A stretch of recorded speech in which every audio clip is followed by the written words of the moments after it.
Hey, how you doing? Nat here with another BTN news break.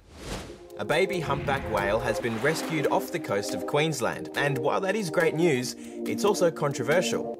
The calf was cut free from shark nets by a nearby diver, and that's against the law. Here's Kale. Would you pay $25,000 to free a whale? Well, this guy sure would. His name's Django, and right now he's in a little bit of trouble. You see, yesterday this whale was in a bit of strife near the Gold Coast. It got tangled up in some shark nets, and people were pretty worried about its health. Enter Django. So I went over, had a look, and then sort of adrenaline just kicked in, and he just had his left pectoral fin sort of wrapped up, and he was about 8 to 9 metres deep. Django cut the whale free from the nets, but the Queensland Fisheries Department weren't too happy. You see, going near shark nets is illegal, and the Queensland Fisheries Department say Django could be fined more than $25,000. I do encourage people to adhere to those measures, recognise that there are professionals out there that deal with this equipment. Django says it's fair enough, but stacks of people online are pretty angry about it. And while he's gained some very enthusiastic fans, he's pretty modest about it. Just a regular bloke. That's it. Ah, well, a regular whale-saving bloke then. Yeah. Millions of people in India and Bangladesh are preparing for a massive cyclone to hit today. Cyclone Unfun has reached winds of more than 200 kilometres per hour, and people have been evacuated to more than 1,000 shelters. Now, we all know this guy, Tom Moore. First, he was Captain Tom, and then he became Colonel Tom, and now he's being made Sir Tom.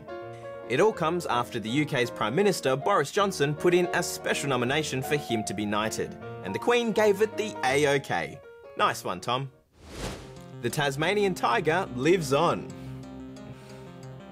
in a rediscovered video of the extinct Aussie mammal. The footage is of Benjamin, the last known Tassie tiger, who died in captivity more than 80 years ago.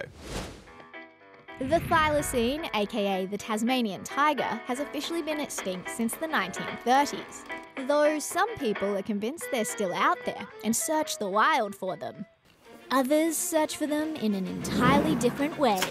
Archival footage. While going through the National Film and Sound Archives collection, a trio of Tassie tiger enthusiasts unearthed this video. This is the only one in captivity in the world. The 20-second clip was part of a short film to promote travel to Tasmania. It shows the world's last known Tassie tiger, Benjamin, in his enclosure a year before he died. I was just blown away. It teaches us what it might be like to look at the last of an animal that is like nothing else on our planet.